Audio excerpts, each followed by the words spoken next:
Yo, you know how many people don't know the real essence of this right here? We put too much. Let me tell you a secret, okay? At one time, when the Hells Angels came to the Bronx, the first and only time the Hells Angels came to the Bronx, because they came to the Bronx? They came to the Bronx to stop the savage millmen from flying their colors. They said they can't fly the colors. I said, why? I told Charlie, I said, Charlie, you can put on whatever the fuck you want to put on. Nobody can't tell you nothing in the Bronx. They came in the Bronx. I remember that. Then they tried to hook up with them all. No, brother, I gotta say, let me tell you the essence of it. Let me tell you something why. If you shoot access to stop it from the street, you should be able to stand in the rain. Why? Because it's the only time we took a fucking bath. If you want to get honest, and you want fucking, it's the only time we took a bath. So how you gonna be afraid of the rain? And it's the only time we took a bath. I want to go outside. You tell me motherfucking truth. When you earn these boots, when you earn them boots, when you earn that boots, that's the only time you took a bath. And if your clothes didn't fall off you didn't take them off. That's how you get it clean. You know, I'm out here this afternoon and we see Black, Latino, everybody all together. In 2008, there seems to be a real emphasis, even in New York, to try and keep Black and Brown divided. What's that about? And talk about the type of unity that we've had for so long. Well, you know, ever since Columbus landed here, ever since we were brainwashed and put labels on Dominican, Puerto Rican, etc. Ever since that, we've been dealing with this nonsense. So it's not a new phenomenon. It's a case of not knowing knowledge of self. Once you know knowledge of self, you know that we all have a common bond. Okay, there's only one race, and that's the human race. So in some way, shape, or form, we are all related. Okay, so on top of that, you know, it's not so much a matter of race or what have you. It's a matter of a class system that has been established. Oh, that's real talk right there, the class. And that's what separates us. It's more an economic sort of enslavement mentality, you know, because you have white people that are also dirt broke, are not really thrilled with what the government's doing, and so we have a common bond. Right. And just because they're Caucasian, that doesn't really mean nothing. They like to have their shindigs and what have you, and have fun and you know, stomp around in the barn the same way we like to do it in the plazas and the PJs. You know what I mean? Right. So really, I mean, it's a matter of knowing who you are. Like for us, you know, I thank Africa Bambaataa because he was always into teaching knowledge of self. For a lot of us Zulus, you know, we started to realize that through his teachings and through other great teachers we've had, we learned that, for instance, Cuba is a Taino word. They kept the name Cuba. You know, Jamaica, that's a Taino word. There were Tainos running through those islands. Taino Indians. Taino Indians, yes, indigenous people of these islands, of the so-called West Indian Islands in the Caribbean.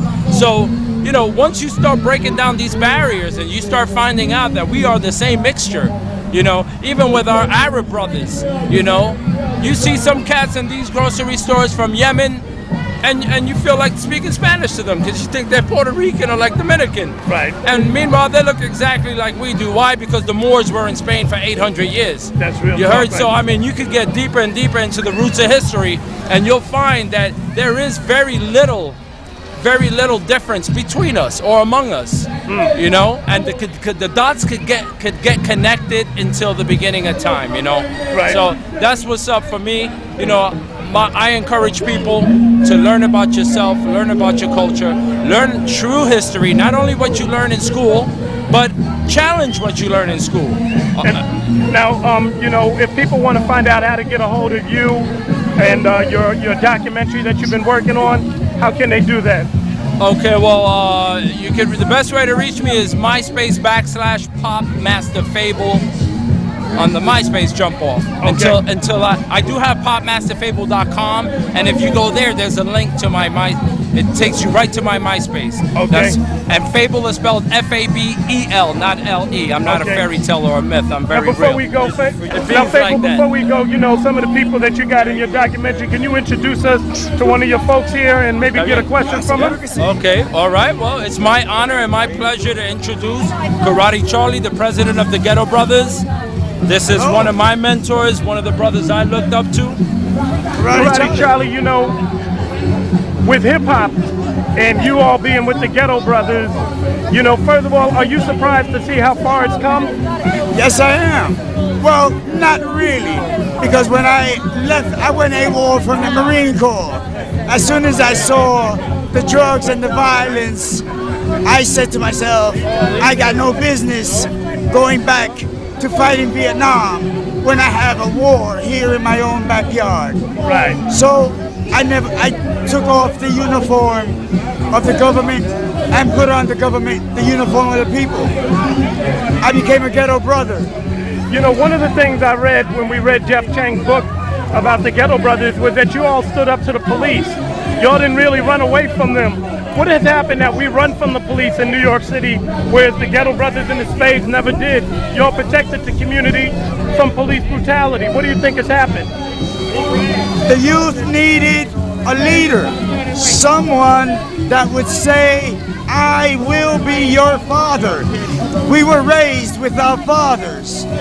So they needed someone that would say, I will be your overseer. I will protect you. Karate Charlie was the protector in the Hispanic community. Bam Bam, Africa, in the black community, was watching over the black community. When we became a family, then we all started talking. How can we protect our communities? Right. And when the peace treaty came together, we sat down and talked. How can we become stronger? And the police had to take a step back. Right. Because we were watching over the trains. I taught martial arts. I'm a jiu-jitsu black belt, judo black belt, and karate black belt. Right. I taught my Ghetto Brothers how to walk up and down the subways, and if they saw any violence. So way before we had the Guardian Angels, y'all was the original Guardian. The one that gave the Guardian Angels. When that character came and said, put on the shirts and the red beret, my brothers were already on the train. Wow. And my brothers were already giving lessons in Spanish. Okay. I taught lessons the way I can teach you right now. K-O-M-O-S Como se M-A-M-A. Como se llama. And my last question, did you all, the Ghetto Brothers and the Black Spades, did you all have a relationship? They were the key. I needed support. I went to the Spades. I went to the Skulls. Right. The Skulls were powerful black. The Spades was powerful black. Right. They both were in love. I was a big mouth. Well, there you go. I knew how to be a negotiator. Diplomatic. Thank you. Well, you know, we want to thank you, Karate Charlie. You know, we're going to tell everybody. Oh, sorry, that's right. Got to do the right hand. We've been talking with my man, Karate Charlie. And Fabel. That's right. And Fabel, man, so we're going to have to remind everybody, we want to see more of you and Karate Charlie and a lot of these people that's out here for the 40th anniversary. Yes, What's sir. the name of that flick?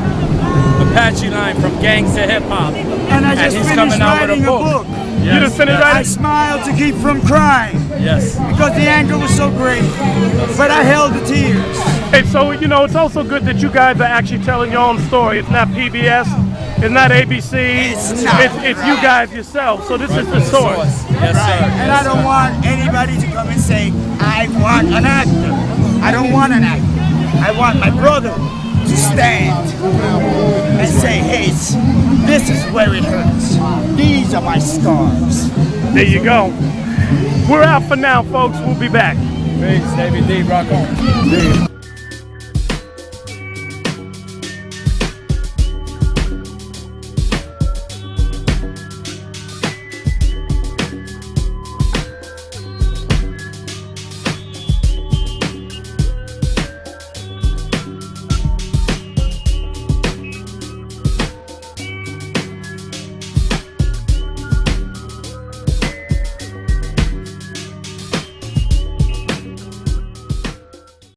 And if your clothes didn't fall off you didn't take them off. That's how you get it clean.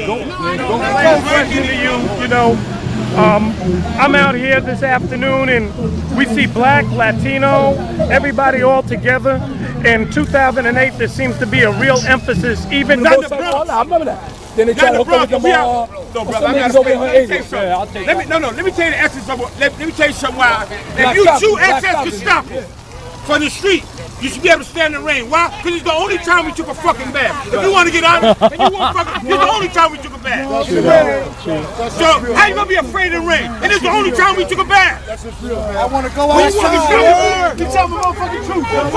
When you earn these boots, when you earn them boots, when you don't get boots, that's the only time you took a bath. Bronx. Because they came to the Bronx, they came to the Bronx to stop the savage snowmen from flying their colors. They said they can't fly the colors. I said, well, I told Charlie, I said, Charlie, you can put on whatever the fuck you want to put on. Nobody can't tell you nothing here in the Bronx. Yo, you know how many people don't know the real essence of who this is right here? We put too much Let me work. tell you a secret, okay? At one time, when the Hells Angels came to the Bronx, the first and only time the Hells Angels came to the Bronx,